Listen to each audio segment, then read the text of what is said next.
Well, I've missed you all. It's been a little bit over a week and a bit, hasn't it? So I think we're ready to roll. I think it's time for episode 70.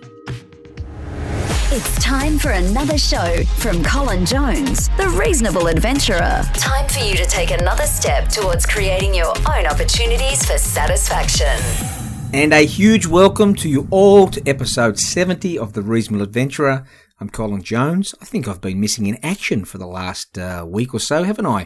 Seems to be that episode 69, which was live at the Penaluna Palace, and regards to Kath and Andy, was quite a while ago. But strange things happen when you're on the road and you're travelling and you find it difficult to keep that sort of schedule. And that's exactly what happened last week. I found myself having to get onto a plane last Thursday, which would really be Friday morning, the time that I would normally be doing this show. And then by the time I got home, I had a sporting commitment for my son to get to. And then the weekend just disappeared. And then I was playing catch up at the start of this week. And this week's already nearly gone. I think I did think about creating an episode sometime on Monday or Tuesday, and then I thought, let's just hang in there, and we'll do it on Thursday, because I figured you'd forgive me.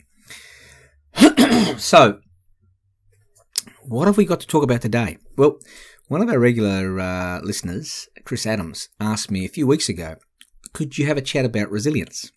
And so I've had that one on the back burner, because I wanted to respond to the episode we had, 67, the entrepreneurship guy. I wanted to follow that one up with the teacher guy in 68.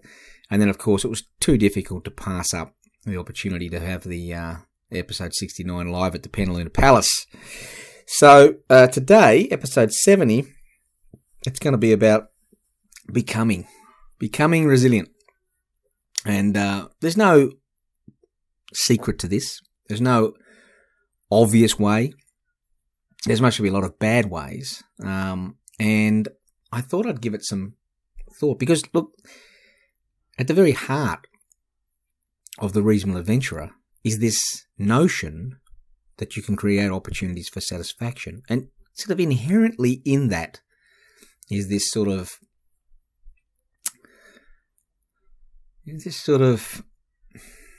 sense that regardless of what's happening in your life, you can actually develop those attributes which would enable you to become more resilient, to be able to cope with it. Because I'm not saying if you become the Reasonable Adventurer, you'll live in a magical world where nothing will go wrong, everything will just be easier for you. The world doesn't change, but how you view it changes and how you cope with it changes. And it was really interesting today. Picked up on Norris Kruger. So a big shout out to Norris out there in the Twitterverse, who sent me through a little Twitter notification today, and it was a really cool one because it was a link to one of Seth Godin's little updates and little blogs, and it was about teaching certainty. And so it's only very small. I figured I'd just read it through to you when we think about how we're going to develop resilience. Maybe the first thing we need to do is work out how do we not develop resilience. That might be a useful way of thinking it through. So this is just this very quick blog. And it starts with teaching certainty. Here's how we've organised traditional schooling. You're certain to have these classes tomorrow. The classes will certainly follow a syllabus. There will certainly be a test. If you do well on the test, you will certainly be going on to the next year. And if you do well on the other test, you'll certainly be going to a famous college. After you repeat these steps obediently and for more than 10 years, there will be a placement office where there will certainly be a job for you with fixed hours and a career path. People telling you what to do, and when you respond by reciting the notes you took, people rewarding you. Oops. We've trained people to be certain for years, and then launched them into a culture and an economy where they're relying on certainty does us almost no good at all. broken field running, free-range kits, the passionate desire to pick yourself up. That seems like a more robust and resilient way to prepare, doesn't it? Who's teaching you what to do when certain things don't happen? Well, I've got to say, reading through that little entry there from Seth Godin makes me think to myself, gee, well, that's what we do. That's what enterprise educators do. It was great being at the International Enterprise Educators Conference, and I'd certainly recommend, if you're an enterprise educator somewhere in the world teaching entrepreneurship, enterprise, and you haven't been to the IEEC conference, get to it. Get along to it. It's a brilliant crowd of people. We're all very like-minded. We have a lot of fun, and it's great being able to sort of share ideas and understand what other people are doing. And the UK is just, so far ahead globally in terms of the support for enterprise education that it's a great place just to simply be and to go and smell the roses. So when we think about this teaching for certainty, I think Norris has done me a big favour by sending this through today. Because if we think about what's teaching for certainty, we should be able to reverse that round and talk about uncertainty. So think about the fourth attribute of the reasonable adventurer, tolerance for ambiguity. We want all of our students in enterprise education to be having to make it up as they go along, as to be having to make decisions in the absence of all the knowledge that they might otherwise be expected to have. We want them to be able to encounter that challenge. And I think this is a big part of developing resilience. We talk about it actually across a lot of the different aspects of our show. And that's this constant challenge of wanting people to follow their dreams, but knowing that those dreams are based on faulty assumptions because they've been developed by humans, right? But we want to develop people. We use lean startup methods and other such things to sort of uncover faulty assumptions so that we can get people to pivot in different directions and to reorganize their thinking. And I think that this is all about developing resilience, but we don't have a subject called Resilience 101. We don't have a constant focus on resilience, but clearly at the heart of what we're doing is developing resilience. When we ask people to share their dreams and we ask them to explore them, knowing that they're going to hit hurdles and that we're going to support them as they're moving along, we are clearly trying to help people develop resilience. It's just a sort of part and parcel of what we do. Being able to get people to rely upon their own personal judgment, being able to get people to understand the intricacies of the common things that actually surround them, being able to get people to rely on their sense of humour and not get uptight and upset when things are seemingly not going their direction. Getting people to actually take the time to understand who's around them and what other resources they might actually be able to tap into. All of these things are front and centre when it actually comes to actually trying to develop resilience. So when Chris asked me about this, what would you do? What would you do to try and help people develop resilience? Well, I think it comes back, as we always sort of say, to transformational learning and those two critical components of this notion of transformational learning. The first, that our students will be able to reflect deep enough using cognitive metacognition, that those cognitive skills will actually be really, really focused deeply on who they are and what they believe and what they want to achieve and how this relates to their learning, so that they can understand themselves in a different context than they would have previously. And secondly, as a result of that, start to engage and interact and view the world from a different perspective. They're the two fundamental, inescapable properties of transformational learning. So when we're doing these things, we are creating an opportunity for people to become more resilient. Because if you know yourself better, if you can laugh at yourself much more than be critical of yourself, then life gets a lot easier in terms of being able to move on. Things haven't worked out for you, not a worry. It's okay. Next time. These are at the very heart of being resilient, right? It's not about being super stretchy like a rubber band and, you can just be pulled here and pulled there. It's, I think, about being able to sort of take the pressure off yourself, because the whole point of being resilient is that you can bounce back. The whole point of being resilient is that you can live to fight another day.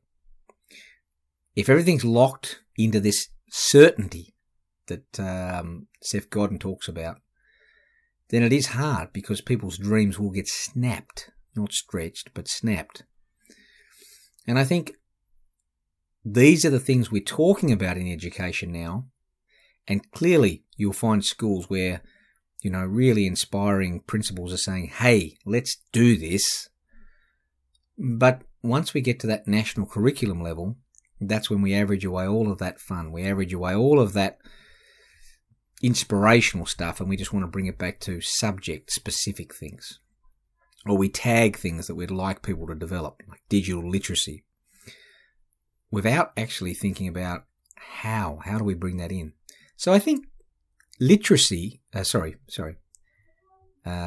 resilience clearly is one of those things that it's like a shadow in the background to everything we do with our students. And if we're good, it's going to be something that casts that sort of almost a safety net forward with every step that someone takes as they move forward. It's pretty exciting, isn't it? So, in terms of how, okay, I'll give you the how.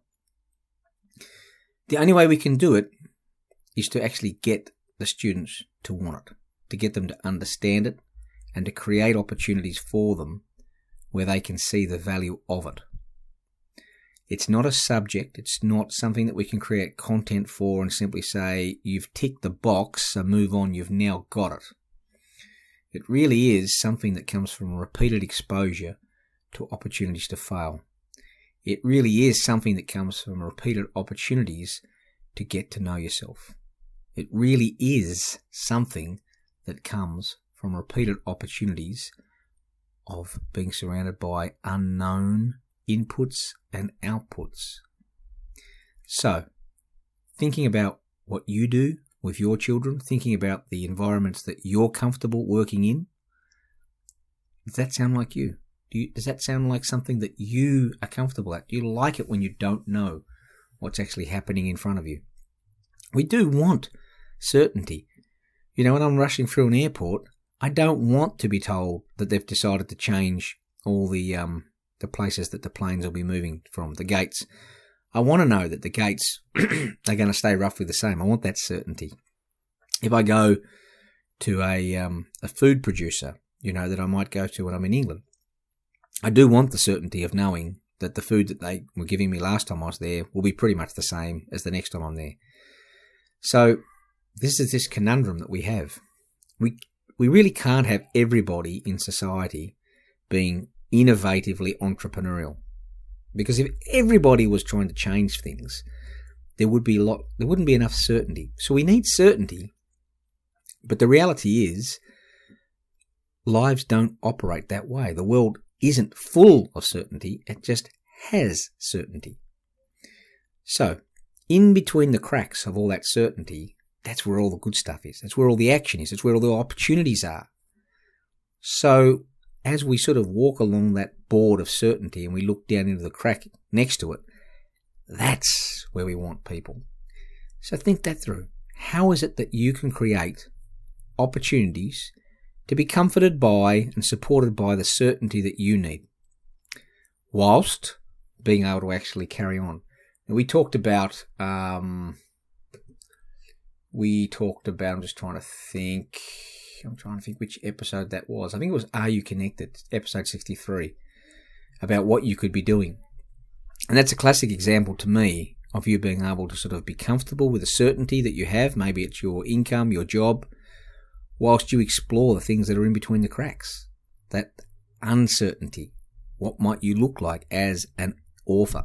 What might you look like providing some form of online service? What might you look like in a whole range of different contexts? And this is the challenge that we all face now. We all face an increasing challenge in that the certainty that we've taken for granted, it's still there, but it's narrower and it's shorter. So we can still organise enough of our life around it, but there's this other space in our lives now where there's this uncertainty. And we've talked about it, I think it's episode 58, the quickening. We talked about all this technological change that's happening around us and our ability to actually respond to that. And pretty much every one of our episodes, I suspect, has had some suggestion, some focus on this challenge of becoming more resilient. It's just not a word that we've really used, but it's sort of always in the background of these challenges. So, in your situation,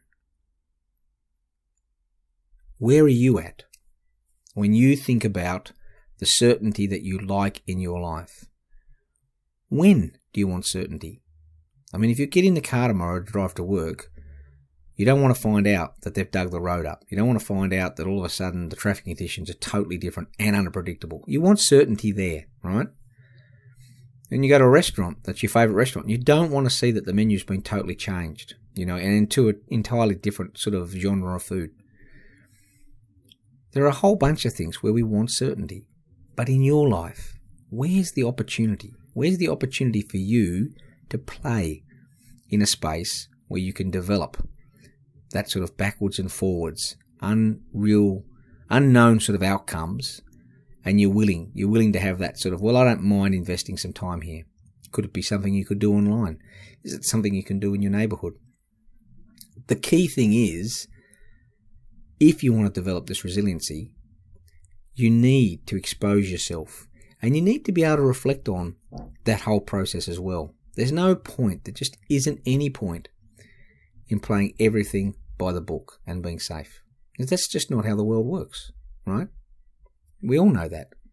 The challenge is making sure that you actually can balance between what you want to have for certain in your life and that other space where you're willing to fail, you're willing to experiment, you're willing to share with people something, you're willing to be vulnerable.